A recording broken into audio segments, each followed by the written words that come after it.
Tony, welcome.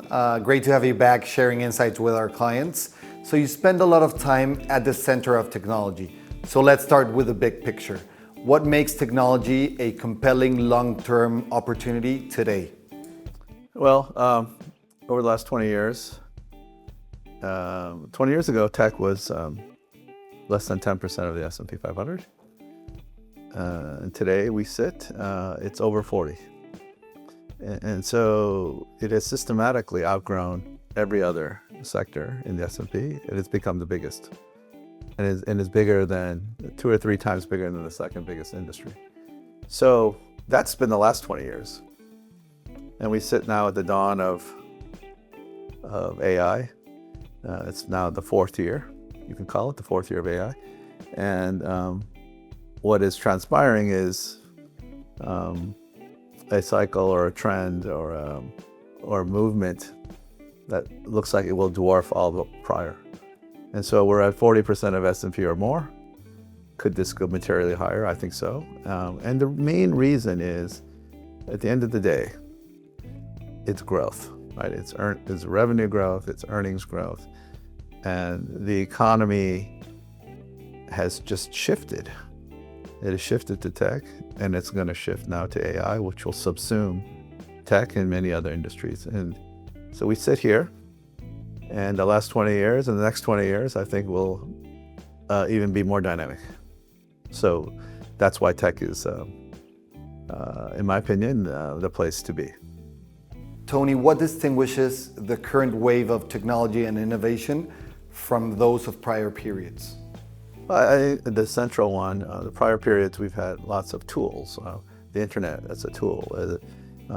Cell phones, 5G, 3G, 4G wireless, PCs, laptops, EVs. These are all technologies, tools that were wielded by people. I think the biggest difference is AI was initially perceived as a tool, but it's more than a tool. It's intelligence. It's intelligence that uses tools. If you have something with intelligence that can use tools, then you can do work. You can do tasks, and then it's automated. And so we've never had that before. It's very different. You know, this notion of intelligence is very different than the notion of just tools wielded by humanity. And so we are entering an era where we're going beyond tools, in an era of intelligence. And that really raises a lot of different questions. And that's why it is different. It will look different than the prior cycles. I think it will look bigger, more impactful. You recently wrapped a 2-week Asia Tech tour where you met with over 40 companies across the AI stack. What stood out the most from those conversations? Yeah, every year we do 2 tech tours, one in Silicon Valley, and then we did a 2-week one in Asia. We do that every year as well. We went to Taiwan, and then we went north to Korea, and then we went further north to Japan. And I always say countries have a fingerprint. Like humans, we all have fingerprints. Every country has a fingerprint, and Taiwan is known for its semiconductor foundry and its supply chain for the hardware. Korea is known for its semiconductors and memory, and also hardware supply chain. And Japan is also known for semiconductors, but also known for precision robotics, semiconductors as well. And then, what is the commonality of these 3 countries? And by the way, these 3 countries in the last couple of years have done amazingly, outperformed almost all other developed nations, because the fingerprint of these nations, when you map that to this AI stack, and broadly, if I say there are 3 major categories in AI stack, there's the compute and the infrastructure layer, the hardware, there's the model intelligence layer, and then there's the software applications layer. These 3 countries are firmly right in the bottom. They do the equipment, they do the chips, they do the hardware, they do the supply chain, they do the power, the nuclear, robots, all of the stuff that sits there, the physical layer of AI. And by the way, this is where the value has gone in the first 4 years of AI, and will continue. And because these 3 countries are so critical in the formation and creation of that, we saw these 45 companies there, and it's unprecedented demand. And the takeaways is that it is a world of constraints. There are shortages everywhere because the demand radically outstrips supply. And so the entirety of the supply chain, this infrastructure supply chain, needs to try to match this onslaught of demand that is coming. And this is I would say the main takeaway is that this thing looks tight for the next few years. 26, 27 into 28, it looks basically sold out.